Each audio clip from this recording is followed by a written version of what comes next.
o agro no Centro-Oeste de Minas, o agro tem decolado. Vem trabalhando, crescimento progressivo, tanto na área veterinária como na área produtiva de grãos, soja, milho, a questão da oleicultura também, está tudo decolando muito. E nós estamos numa produção assim, muito essencial e acompanhando o desenvolvimento do Brasil, que é um momento extremamente favorável para a pecuária, tanto para a pecuária como produção de grãos. No momento que o mundo sai de uma pandemia, que enfrenta dificuldades constantes na produção de alimento, e o Brasil tem todas as expertises, tanto relacionada à produção de alimento, seja ela de origem vegetal, que é o caso da soja, do feijão, do milho, como também nos alimentos de origem animal, que são o leite, mel, ovos, carnes e pescados.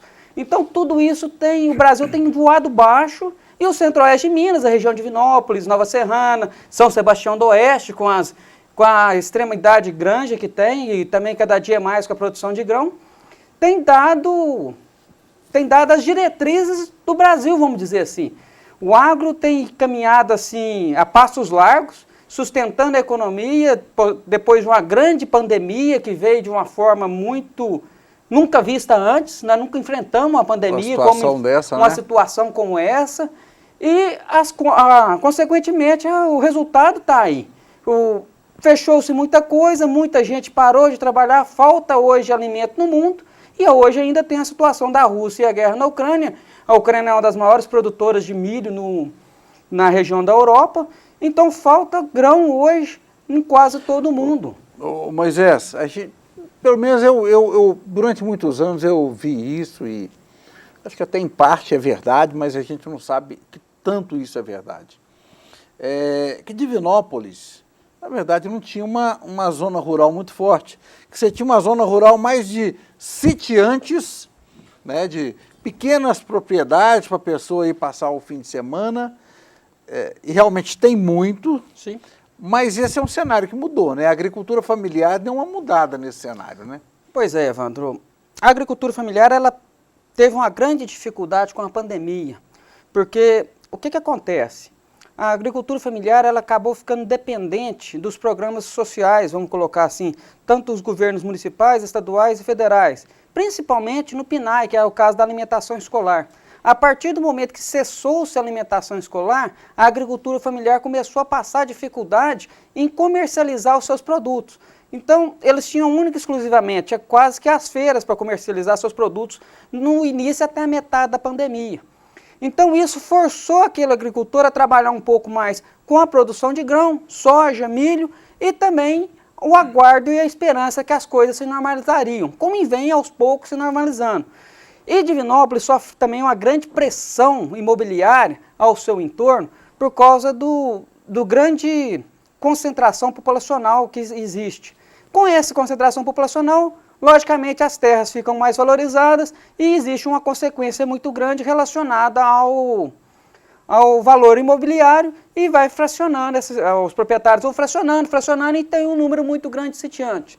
Mas hoje, com a produção de grãos cada dia mais eficiente e mais competitiva também em retorno financeiros, essa pressão imobiliária ela cessa um pouco, e o grão ganhou espaço de uma forma muito significativa na região nossa. Principalmente aqui na região, pegando de Divinópolis, Itapecerica, São Sebastião do Oeste, Santo Antônio do Monte. Esse arco aqui ele ficou muito mais valorizado para a produção. Quando você fala grão, é milho? Milho, soja, feijão, são as principais características de produção de grão que a gente tem na região hoje. A gente está acostumado a ver, quando você fala em grãos, a gente está acostumado a ver Mato Grosso com aquela indústria da soja, Uberlândia ali. Não é um patamar que nós... até mesmo tamanho de propriedade, né, Moisés? Mas aquilo que é produzido no Mato Grosso, Triângulo Mineiro, aquilo é para exportação também, né? E acaba essa produção aqui abastecendo esse mercado interno? A produção nossa também, boa parte fica no mercado interno, porque nós temos muitas granjas, uma demanda muito grande, tanto em Divinópolis, tanto em São Sebastião do Oeste, como em Pará de Minas, que gastam um volume absurdo de grãos, que antes estava vindo da onde? Vindo do Mato Grosso, vinha de Goiás, vinha de Uberlândia. Então, cessa-se um pouco, apesar que a produção nossa ela chega a ser de certa forma, entre aspas, vamos colocar isso, insignificante, para atender esses dois mercados de Pará de Minas e também de São Sebastião do Oeste, mas nós temos uma grande produção hoje de uma forma de crescimento progressivo, Evandro. E essa produção nossa, tanto de soja como de milho, ela hoje está impactada em algumas pequenas questões, principalmente relacionada a equipamento de colheita. Divinópolis hoje, São Sebastião do Oeste, essas regiões que estão começando a produzir grão, nós conseguimos plantar, nós conseguimos cuidar bem, mas nós temos dificuldade hoje muito grande em máquinas e equipamentos da colheita. Porque a colheita, principalmente da soja, ela não espera. Na hora que dá o momento da colheita, nós temos que entrar colhendo. Você deixou de colher ali 3, 4 dias para frente, seja por falta de máquina, seja por chuva, por intempéries climáticos, você passa a ter perda de produtividade. E o grão também, você perde a qualidade do grão. Então, hora de colher, tem que colher. E nessa região nossa, a gente começa a ter as primeiras máquinas como são vistas no Mato Grosso, máquinas de grande porte. Já tem máquina dessa rodando Já são, sim.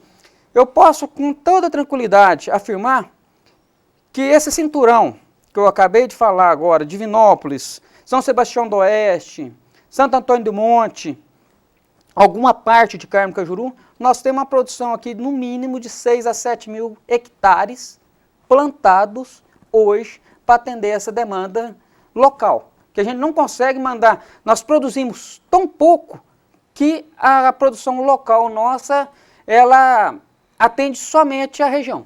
Não precisa sair, continua vindo grão de fora, Evandro. Imagino que seja uma vantagem muito grande, que o milho que venha do Mato Grosso, você agrega aí o valor frete, que deve encarecer bastante, né? Você agrega o valor frete e agrega também um valor de ICMS no milho que vem de fora do estado para dentro do estado. Então é uma barreira comercial do governo do estado para que não entre tanto milho de lá para cá. Mas como a grande produção nossa é feita lá fora, então a grande produção para atender o estado de Minas Gerais, que é a região sudeste mesmo, a maioria do grão vem ainda do centro-oeste. Então nós temos uma produção que ainda não atende a demanda e nós temos muita área para expandir, o momento é propício, os valores de commodities são propícios para uma produção de uma forma mais expressiva, mais técnica, mais qualificada e com uma qualidade dos grãos também, de uma melhor qualidade de grão também. Moisés, e pecuária? Leite outro dia estava quase R$10. O litro é normal, essa época do ano é normal o preço do leite sempre subir, né? Quando você tem ali um período de chuva, das pastagens melhores, o preço se mantém. Mas, então, sempre ali, junho, julho, agosto, o preço do leite dá uma elevada. Mas esse ano foi acima da média? Foi, Evandro. Esse ano foi um pouco acima da média por uma série de fatores. A pecuária leiteira no Brasil, ela vem enfrentando várias dificuldades. Olha para você ver como é que é a cadeia produtiva. Soja e milho, enfrentamos 3 anos de alta de preço de soja e de milho. Com isso, o produtor de leite precisa de quê? Soja e milho. Então, os produtores de leite pararam de alimentar, uma grande maioria, seu rebanho de uma forma adequada, e esses animais que não se alimentam de uma forma adequada, no momento passado, não emprenham, que a gente fala que é a gestação nas vacas, e uma vaca que não pare, ela acaba não dando leite. E aí, esse resultado que nós temos hoje está relacionado a 9 meses atrás, ou seja, há mais de 9 meses. Então nós temos 2 a 3 anos atrás que vem tendo essa dificuldade na compra de grão, de soja, de milho, e que está dando esse reflexo agora. E isso já era uma questão esperada. Ainda mais que esse ano nós tivemos um grande agravante, que foi o grande volume de chuva que a gente teve no início do ano, que era o momento de colheita de silagem e do enchimento de grãos. E com isso os produtores na região não tiveram índices satisfatórios na produção. E o que acontece com isso? A partir do momento que você não tem uma silagem de boa qualidade, você não tem milho de boa qualidade, você não tem soja de boa qualidade produzida dentro da fazenda, esses animais não conseguem atingir um pico de produção leiteira como nos anos anteriores. A informação que eu tenho é que as indústrias lácteas estão trabalhando com 55% a 60% da sua capacidade de operação, enquanto em outros períodos, em outros anos, trabalhava-se de 92% a 95%. Então nós temos Isso uma perda... acaba refletindo no preço. E isso é a lei da procura, da demanda e da procura. Aonde que vai refletir isso? Diretamente no produtor, diretamente no consumidor. Quem paga o preço dessas intercorrências, sejam elas climáticas, produtivas, de milho, de soja, dos animais não ter sido bem alimentados há 1 ano e meio, 2 anos atrás, e ainda o ano passado teve muita dificuldade, o preço da carne era extremamente competitivo e o preço do leite extremamente não competitivo, muita vaca produtora de leite foi para o frigorífico. Então, esse é um caminho natural que vinha se desenhando nos últimos 3 anos. A gente imaginava que isso poderia acontecer, mas nunca precisaríamos quando aconteceria. E aconteceu. E aconteceu. E aí, quem vai definir o preço? O consumidor. Nesse caso, o leite subiu, o consumidor, muitas das vezes que o consumidor comprava 3, 4 litros, compra 1. E isso, o leite passa a não sair da gôndola, do supermercado, vai refletindo na cadeia para trás, até baixar os preços. Mas uma coisa interessante, Evandro, que a gente tem que deixar claro aqui, o preço pode estar R$10 no supermercado. O produtor, o maior preço de produtor que eu vi foi R$3,90. Pago ao produtor. O vilão da história não é o produtor. Como sempre, né? Não é o produtor. Não estou aqui fazendo defesa, não. Mas tem uma série de fatores intermédios que acabam intermediando essa situação, que o maior preço, a média não está em R$3,90. A grande média aí deve estar entre R$3,15 e R$3,30 de valor do leite pago ao produtor para sair da propriedade. Aí você tem ainda um custo de transporte, que é pegar a captação do leite na propriedade até a indústria. O diesel subiu demais da conta. Hoje, eu nunca imaginei que a gente fosse ter o diesel mais caro que a gasolina. Isso para a agricultura está pesando muito. Sim. Pesa muito. E aí ainda tem a questão do custo operacional da indústria e o fluxo e o transporte da gôndola para o consumidor. Junta tudo isso, e aí tem outros vilões que apareceram, né? A gente está citando aqui o leite, mas cenoura, tomate, tudo isso esse ano teve a sua parcela de vilão, não é isso, Moisés? Pois é, as chuvas, a falta de chuva é um grande problema. O excesso de chuva é um problema maior ainda. Então, muitas lavouras nesse último ano foram perdidas. Muitas. Não é uma, nem duas, nem três. Inúmeras. Inúmeras. Então, principalmente a oleicultura. A oleicultura a gente fala o tomate, o alface, a beterraba, a cenoura. Todas essas lavouras, elas não gostam de água, do excesso da água. Elas não... O milho tolera um pouco mais de água, a soja tolera um pouco mais de água, o feijão, mas as folhas em geral e a beterraba e a cenoura não suportam. Então elas não conseguiram, nesse mercado, a suportar tanta chuva. O que acontece? O preço sobe. E o ciclo, apesar de ser mais curto, mas o menor ciclo que você vai ter na oleicultura é de 90 dias. Então nós estamos sofrendo o final do reflexo do excesso de chuvas no início desse ano. Muito bem. Queria falar de um outro assunto que também chamou muito a minha atenção. Acompanhei o Moisés num projeto pessoal que foi muito bacana. A gente acompanhava pela internet. Vou pedir ao Diogo, ele inclusive tem aí algumas fotos, alguns vídeos, já a gente vai mostrar. O Moisés fez uma caminhada de Divinópolis à Aparecida do Norte. Como é que surgiu essa ideia? Olha, Evandro, a questão da minha ida à Aparecida foi depois num momento de uma depressão muito pesada que eu tive, pesadíssima, uma dificuldade financeira extrema que eu tive. Eu tinha um dinheiro, depois, por causa dessa depressão, eu perdi muito dinheiro mesmo. E no dia que eu consegui equacionar a minha vida, eu lembro direitinho, eu fui em Pompéu acertar uma conta que eu tinha lá. E na hora que eu acabei de acertar, eu falei, gente, eu tinha feito essa promessa, se eu conseguisse equacionar minhas contas e equacionar a minha vida e superar a depressão, eu iria a Aparecida a pé. E foi o que eu fiz. Eu peguei, olha pra você ver, é muita loucura, mas eu peguei e saí de Pompéu, corri aqui em Divinópolis, comprei um tênis, porque vocês podem reparar, eu só ando de botina. A vida inteira minha eu andei de botina. Eu não tinha um tênis. Não tinha o tênis? Não tinha um tênis de qualidade para me fazer a caminhada. Isso era um sábado cedo.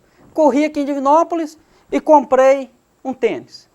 No domingo cedo levantei, lá em casa na fazenda, no Quilombo, tomei café com meu pai, com a minha mãe, e falei com eles, ó, vou ali em Aparecida. Minha mãe falou, que coisa boa, você vai de carro, você volta que dia? Falei, não, eu vou a pé. Ela olhou assim com a minha cara, olhou. O meu pai continuou tomando café do mesmo jeito. Nem ligou, né? O meu pai não importou na hora.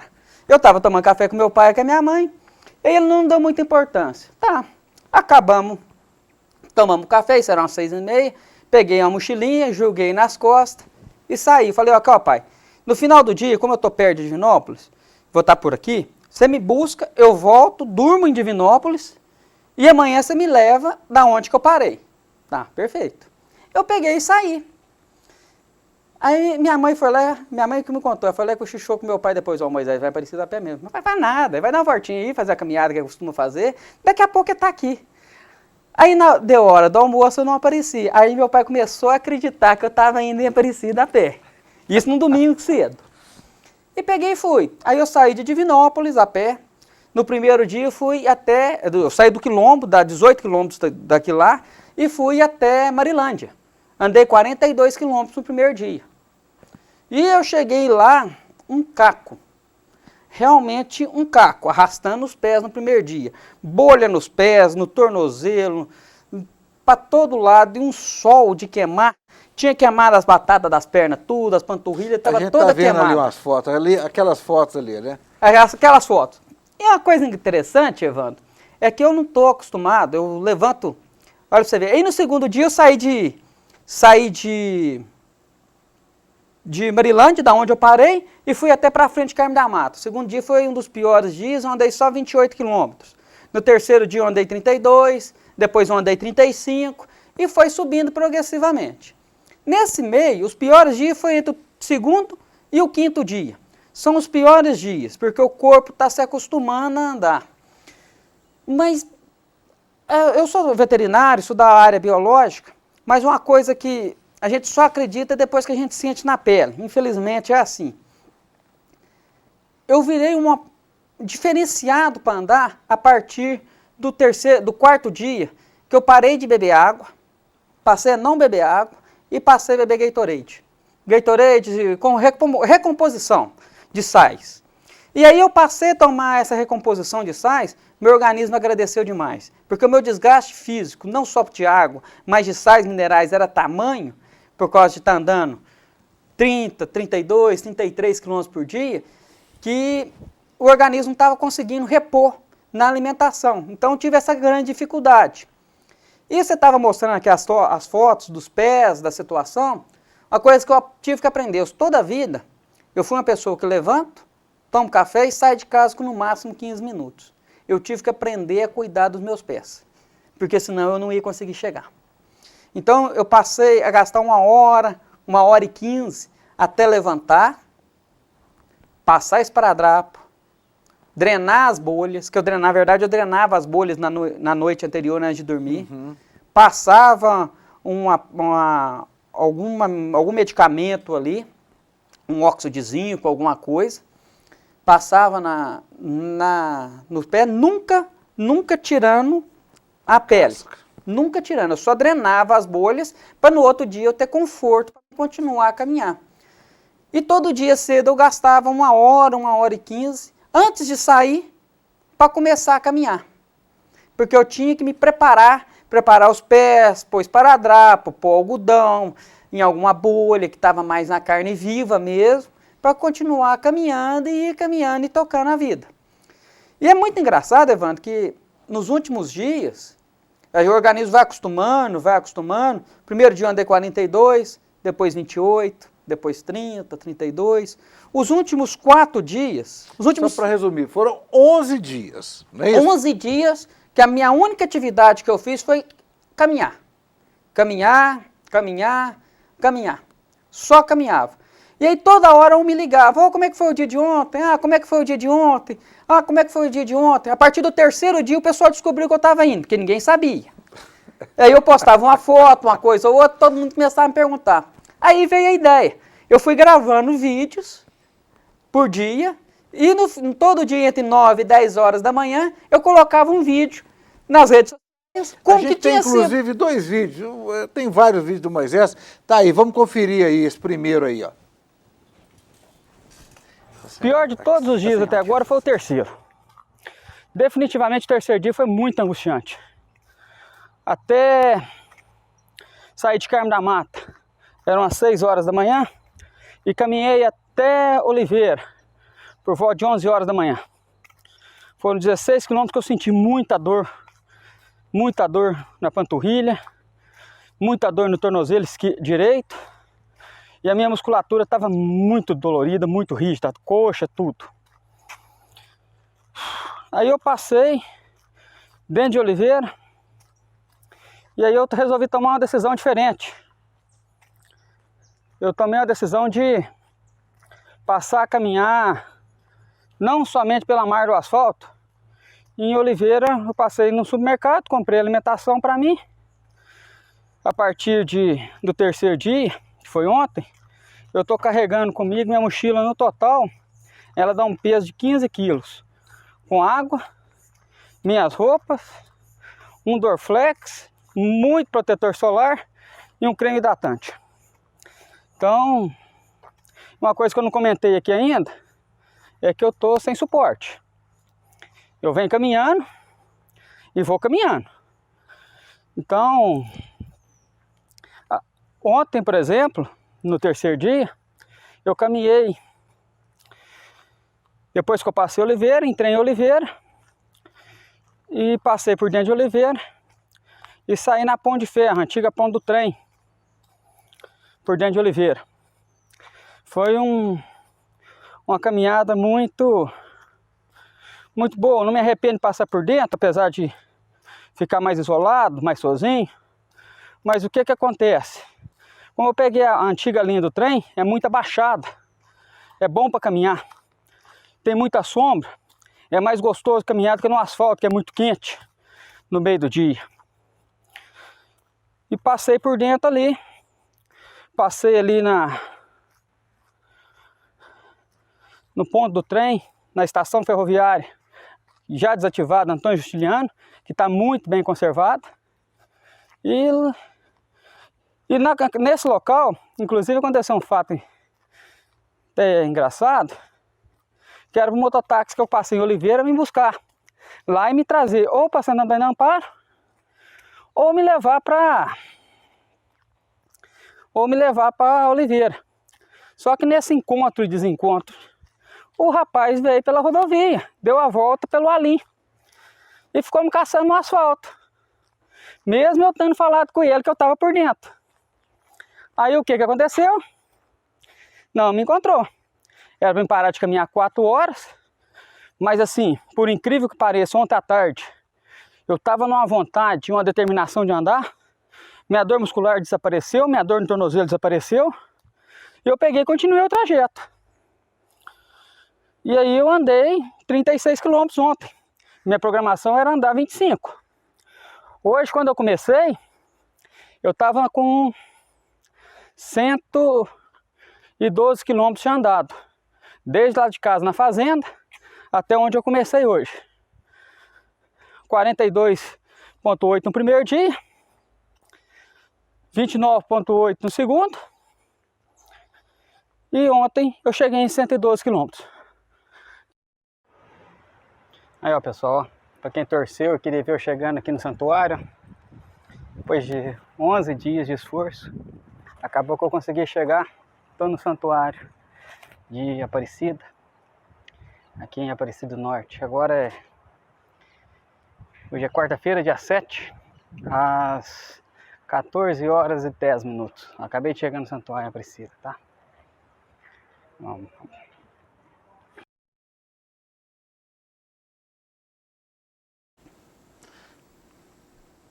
Muito bem, pessoal. Muito bacana, Moisés. Muito bacana. O pessoal viu ali a a região da Basílica, quem conhece lá sabe que aquilo ali é uma cena muito rara, você vê vazio daquele jeito. É porque ali foi no auge da pandemia, né, Moisés? Assim, naqueles dias ainda de pandemia, das pessoas não estavam circulando, por isso que numa quarta-feira estava lá em Aparecida, a Basílica estava vazia daquele jeito, poucas pessoas, né? Na verdade, não tinha ninguém na Basílica, absolutamente ninguém. Eu tive dificuldade para encontrar hotel para dormir em Aparecida, só tinha um hotel em Aparecida nesse dia, aberto, e assim, todos os demais fechados e a vigilância sanitária querendo fechar ele também. Não tinha hotel nenhum aberto lá, e eu cheguei em Aparecida no dia 7 de abril de 2021, foi naquele momento, Evandro, que tinha o maior número de mortes, maior número de pessoas morrendo, maior número de pessoas se contaminando, os CTIs estavam todos cheios. Eu tinha uma dificuldade muito grande em comprar comida nas beiradas da estrada. Então, dava 9 horas, 9h30, que eu passava na estrada, tinha um botequinho, restaurante de grande escala, igual a gente costuma ver, esses grandes restaurantes na beirada, não tinha nenhum aberto.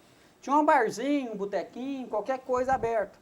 Então, a partir das 9 horas da manhã, onde eu passava, eu já pegava uma marmita ou então uma bolacha, para me comer, para mim não ficar sem comer. Não achava, a gente não conseguia comprar comida na rua, nas beiradas das estradas nesses dias. E uma coisa engraçada, Evandro, todo mundo pergunta, mas Moisés, como é que você fez? Eu fui com a cara e com a coragem, com a mochila nas costas, como mesmo relatei ali, ela sempre variava de 12 a 15 quilos, por causa do que eu estava comendo e bebendo. E as roupas?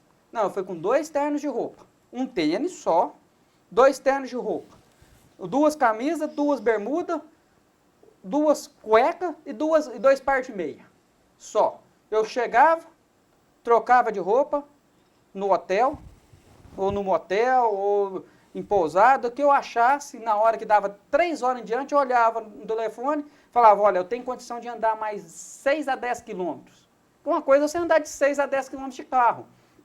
Outra questão é você andar de 6 a 10 quilômetros a pé no final do dia. No final do dia, desgastado. Já desgastado. Então eu olhava e falei, não posso andar mais. 2 horas, 2h30 da tarde, teve dia que eu parei e fiquei naquele local, porque ali eu tinha uma condição de dormir. Uma pousada, um hotel, e dormia ali. E chegava, trocava de roupa, lavava a minha roupa, a bermuda e a camisa que eu estava usando naquele momento, e a meia, e a cueca, eu pegava e lavava ela com sabonete, no quarto, no banheiro, e punha para secar. No outro dia, eu punha aquela roupa de novo e caminhava. A meia e a cueca, por ser de algodão, a camisa secava bem e a bermuda secava bem. Não secava bem. Aí o que eu fazia? Eu levei uma linhazinha, dava ponto na mochila, nas costas da mochila, para a meia e a cueca secar durante o dia. Durante a caminhada. Eu tinha que carregar, porque também eu não podia deixar ficar úmida para criar mofo e fungo, para criar pé de atleta e micose nos pés. Eu tinha que pensar nisso também. Então eu tive que lavar, quase que eu tive que cozinhar e tinha que me preparar no dia. É muito engraçado, Evandro, quando a gente relata a história assim, e aos poucos a gente vai relembrando o que aconteceu. Um dos meus maiores desesperos foi quando eu, passando o trecho de Divinópolis, eu caí na bobagem de abrir um aplicativo de distância para ver quantos quilômetros faltava e quanto que eu tinha andado. Aí eu tinha andado 21 e nessa altura do campeonato faltava 413. 423, na verdade. Eu olhei assim e falei, não acredito nisso. Será que eu vou mesmo? E as pernas já estavam querendo doer. Aí eu falei, vai. E a conclusão, eu sempre tive a esperança que eu ia conseguir chegar. A conclusão que eu ia chegar foi no 7º dia, depois que eu passei São Bento do Abade. Entrei em Câmara da Cachoeira por dentro e saí em São Bento do Abade. Ali, isso na sexta-feira da Paixão, eu estava chegando em São Bento do Abade. Na hora que eu passei São Bento do Abade, eu tive a conclusão que eu olhei, olha, passei a metade, agora eu chego. Ali, eu já não tinha mais a esperança que eu fosse conseguir chegar. Ali eu já tinha certeza que eu ia chegar. Ô, Moisés, o caminhar sozinho, se tivesse ido com um companheiro, alguém ali do lado, incentivando, alguém a mais, será que facilitaria ou não para você? Evandro, facilitaria que você teria um companheiro. Mas era um momento, na minha vida pessoal, de reflexão. Eu tinha que saber de onde eu saí, pelo que eu passei, porque acaba que quem sabe o que a gente passa é só a gente, e para onde eu iria caminhar. Então era um momento de eu digerir muita coisa, refletir sobre muita coisa e ter a certeza do que eu ia fazer dali em diante. E foi o que eu fiz. Eu precisava de um momento sozinho para entender muita coisa e sem preocupar com mais nada. A única coisa que eu tinha que preocupar era comigo e encaminhar. Comigo e encaminhar. Foram 11 dias. O segundo, o terceiro e o quarto dia andando menos. E os últimos dias eu andava 50 quilômetros por dia. No último dia eu andei 50 quilômetros até 2 horas da tarde. Então o organismo foi acostumando, a gente vai fazendo uma autorreflexão, uma reflexão, é a análise de um contexto, não único e exclusivamente um contexto do Moisés, mas um contexto geral de experiência de vida, daquilo que a gente constrói, de tudo aquilo que a gente passa, para saber quais seriam os caminhos a serem seguidos dali em diante. Isso para mim ficou muito claro, o que eu queria e o que eu almejava. É um momento que eu imagino, assim, 11 dias de caminhada, na solidão ali de uma caminhada, de muita reflexão, né? Eu achei muito bacana o Moisés.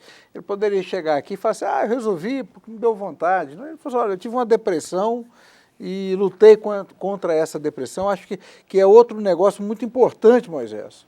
Que as pessoas tenham coragem de chegar e falar, olha, eu tive um problema de depressão, eu lutei contra, eu venci, porque muita gente, às vezes, trata isso de forma silenciosa.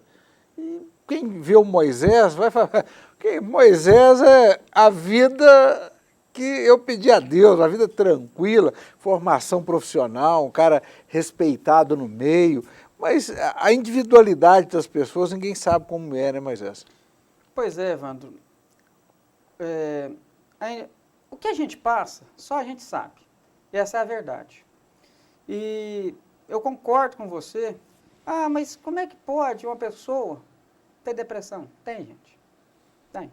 As pessoas têm depressão, têm dificuldade de assumir aquilo que sentem, aquilo que pensam, aquilo que refletem, não conversam e ficam com aquilo digerindo dentro delas mesmas. Remoendo aquilo, e aquilo vai virando uma angústia, vai virando uma dor no peito, que ninguém consegue explicar. Na zona rural a gente costuma falar, parece que engoliu uma lobeira.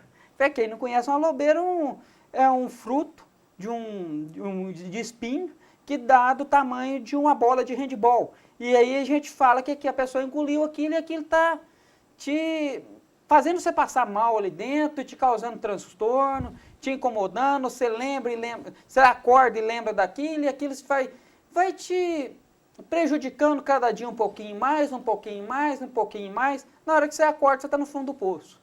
Eu acho que as pessoas, sinceramente, Evandro, eu acho que as pessoas não têm medo, não podem ter medo de falar que estão em dificuldade.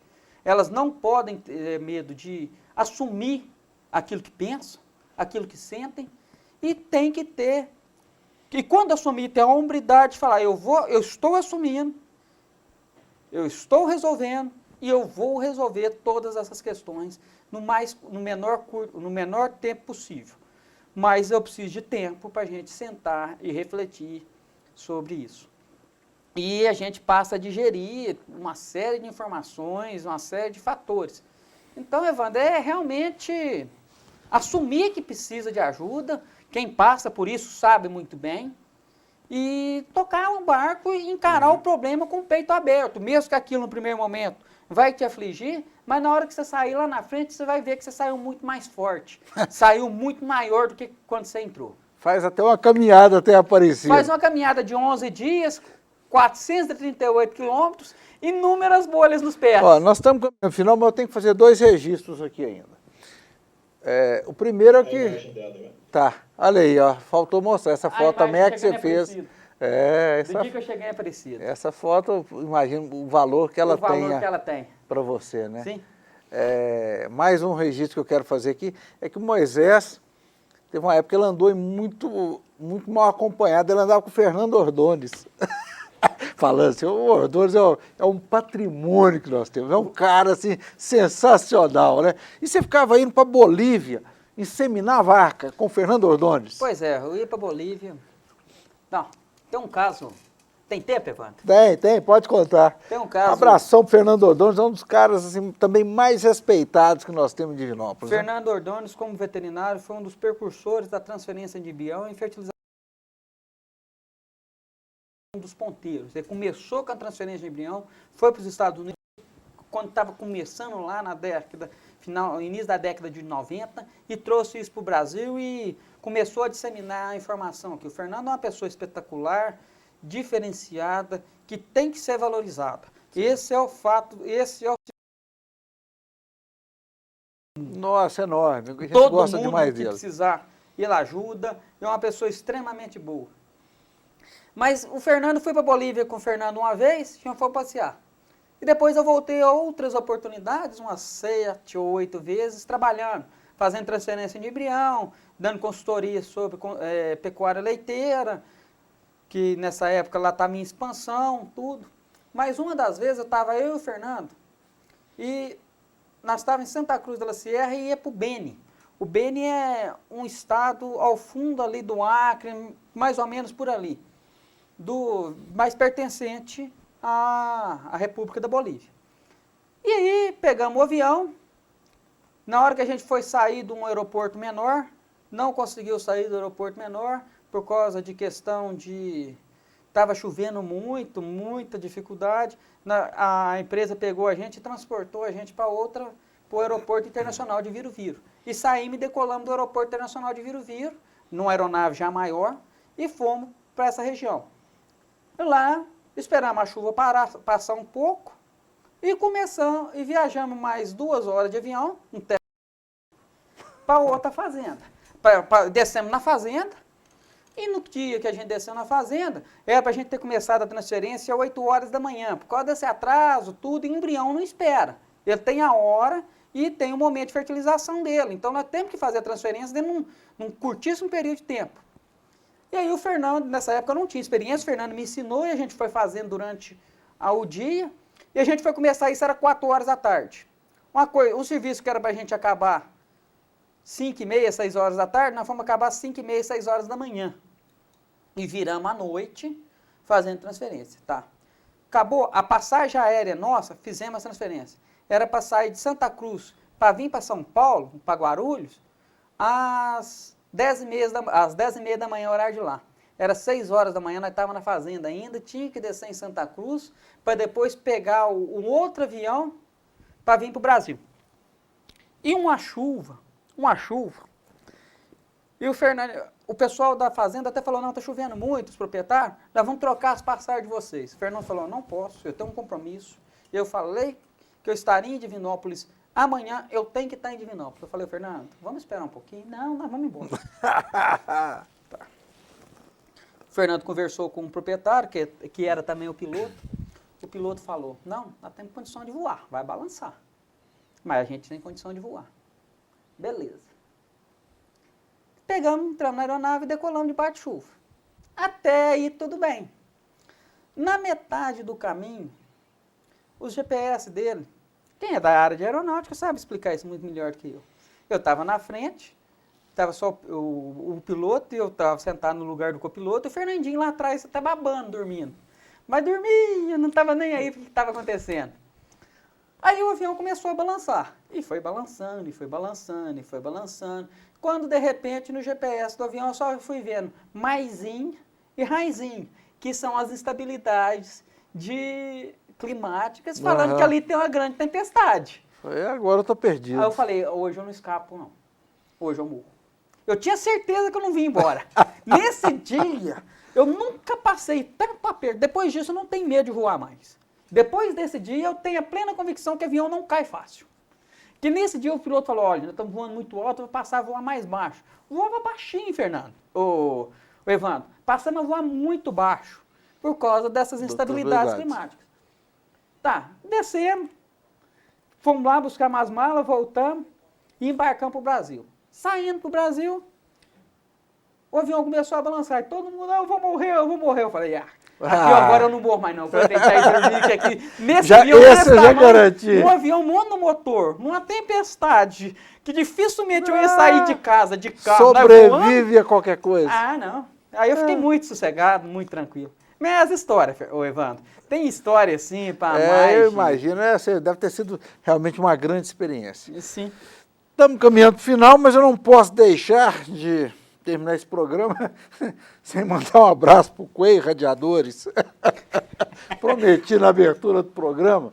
O Quay vai bater em nós, Evandro. O Quay Radiadores é um entusiasta do futebol, montou o time dele, era dos branquinhos, né? Tá jogando com a turma dos branquinhos. Montou o time dos branquinhos, aí foi amistoso. Foi amistoso. Foi uma brincadeira de sábado à tarde. Vamos fazer um amistoso, preparar os times, que ele tá lá, os times da Europa fazendo amistoso, né? Todo mundo jogando, ele decidiu montar um amistoso para ele lá também e foi enfrentar o time do Quilombo. E foi sábado à tarde agora, né? Foi sábado agora. Começamos o jogo 4 Luciano horas. Eurides é que tem os detalhes. Luciano Eurides é lá do Quilombo. Tomou de 7. 7 gols, 7-0, perdeu pro time do Quilombo de 7-0. Evandro, comigo fazendo 4 gols. Você quer mais do que, Evandro? O que você quer mais?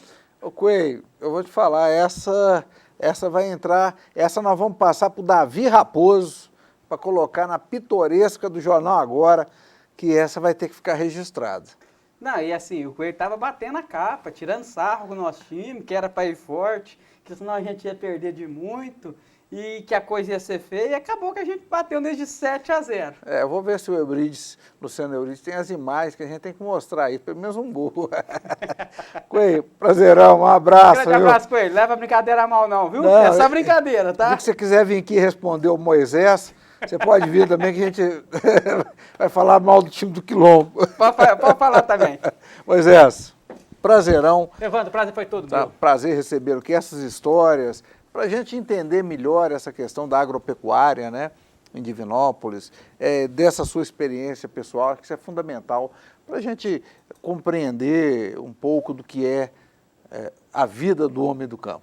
Sim, eu agradeço a oportunidade, coloco minha inteira disposição para qualquer questão que precisar. Não, com certeza. Vai ser nosso consultor do agro. O agro está na moda. O agro é top. O agro é top.